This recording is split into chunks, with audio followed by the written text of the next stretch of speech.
Hi, this is Odeean. Today I'm having a look at Transformers Prime Beast Hunter's Smokescreen. Here's Smokescreen out of the box. There has been another way to get a Smokescreen before this. If you could get the repaint of the ARMS Micron Knockout, that was done up as a Smokescreen. I really hate that mold, so I didn't want to buy it. So basically this is the first toy version we've been able to get, at least in the West. And it is a reasonable likeness, and I do kind of like it. So it's got a few issues, and I'll run over them now. But just standing there in that position, when it's with other Prime figures, or Beast Hunters figures, it can be sort of okay.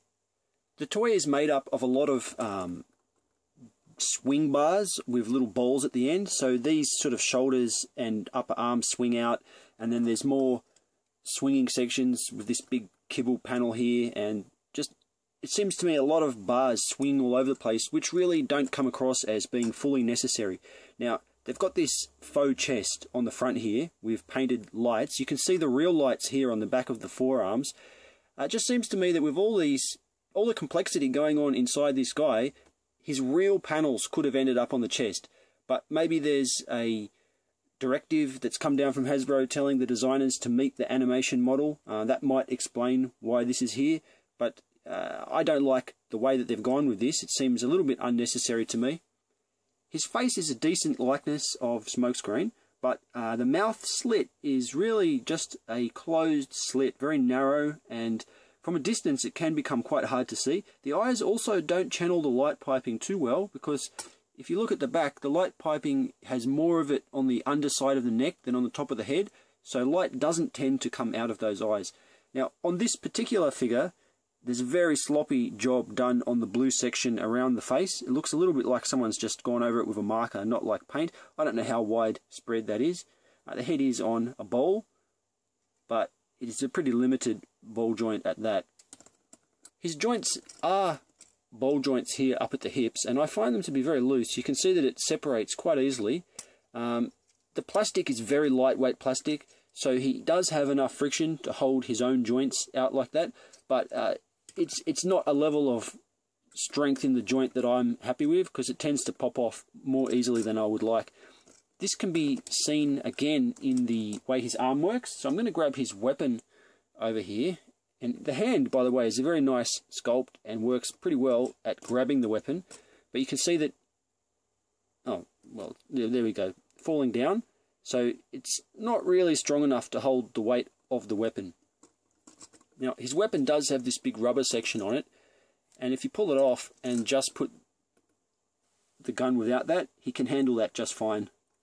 Here's that projectile up close. You can see it's sculpted to look like some kind of Cybertronian net, and it feels like rubber, maybe some flexible plastic. It feels a little like rubber to me. You can see there's a clip on each side, and it's meant to fold around like this and tab into itself. It's a little bit hard to do.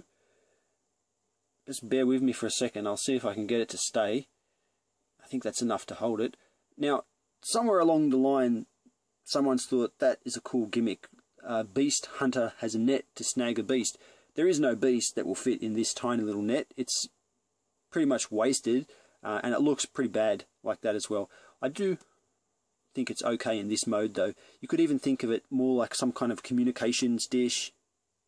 In the show, Smokescreen has this shape on his shoulders, which are kind of blue. He's got a lot of blue in him in the show, and this figure has gone way whiter than I would have thought they would have gone.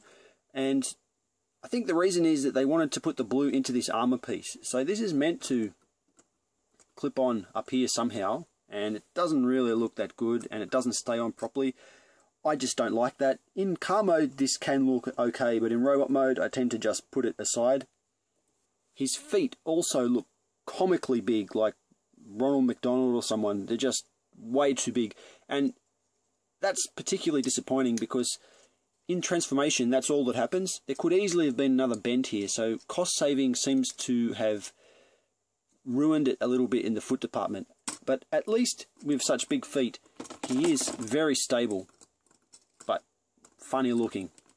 Now, on the back, he has got his wings like in the show, and they stick out at just the right angle, so that looks pretty good, pretty show accurate, the way they stick up and back like that, so I'm happy with that. Okay, comparison. So here he is with Prid Knockout, and you can see that the height is very similar on these two guys. The stature probably would be similar, except for the fact that Smokescreen's got this huge kibble here. I thought that Knockout's arms were pretty bad, but when you have a look at Smokescreen's, he just takes it to a whole nother level. Now, I don't know, I've got very bad feelings about this figure. It has no value to me whatsoever, except for the fact that he's a character who's in the show, and that's why I've got it here, but I really hate the way that looks. I don't hate the way Smokescreen looks. He does have his faults, but not to the same level as Knockout. Here's Smokescreen in comparison to Generations IDW Megatron. Now I show these because I opened them both today, so this is the first time I've played with either one. They seem roughly on par. I mean, Megatron's got a lot of the same flaws as Smokescreen. The swing bars in his shoulders with little balls on them, they're quite unsatisfactory. But the difference is that I paid only about $15 for Megatron, whereas with Smokescreen I ended up paying about $31 because I had to get him off eBay. So even though the toys are roughly equal in value physically, money-wise, I'm more satisfied with Megatron. And yes, the Beast Hunter can ride this beast. Ultimate Predaking, Beastfire Predaking. So you can stick his legs back like that, and he can just grab a hold of the beast and fly off. Let's get to the transformation. Okay, so straighten his arms a bit. Move these panels to the side like that. The foot can just move up into that cavity, and at the back this little panel closes it off. Swing the lower body around 180 degrees and then tab it together like this. Next, untab this front panel, turn it around, untab the back panel. Let's fold out the windows so that they're pointing upwards. This panel can go ahead and just fold all the way down actually, and the head can rotate all the way back. So it actually goes further than that, but before we can do it, the wheels need to get out of the way, and that will let the door panel fully reach its final position. And you can see, oh, here we go. This is what I mean about tiny ball joints. I hate transformations that have tiny ball joints. There is no worse idea than to stick tiny little ball joints in Transformers, and this guy succeeds in failing at that. But anyway, back to the point. These windows fit into the little cut gap there, which looks good, and then the head can just bend all the way back down like that. This bit is where it gets really tricky. We've got this piece here which has a small ball joint here and another small ball joint here. It will fall apart. You're not going to avoid it, but let's try and do it anyway. We want to bend this out into this position. We want to fold this backwards and then rotate the forearm like this. So you can see now that I want the coloured stripe to be flat under the windshield like that. Then it's a matter of just simultaneously turning everything into the right direction. It's a little bit hard to verbally articulate, and here we go, popping off. Because the force that you need to collapse these joints is more than enough force to pop the ball joints off. So what happens is it just keeps popping off. So you can't use this plastic post as leverage to turn the joint, because it just leverages itself out of the ball, which is highly annoying.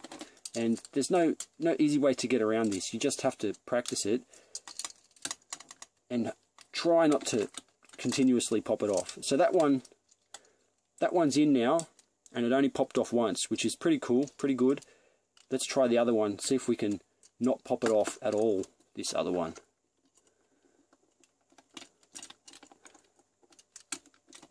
Almost not popped off at all. And you can see at the top there, there's a little seam where you get that joining together.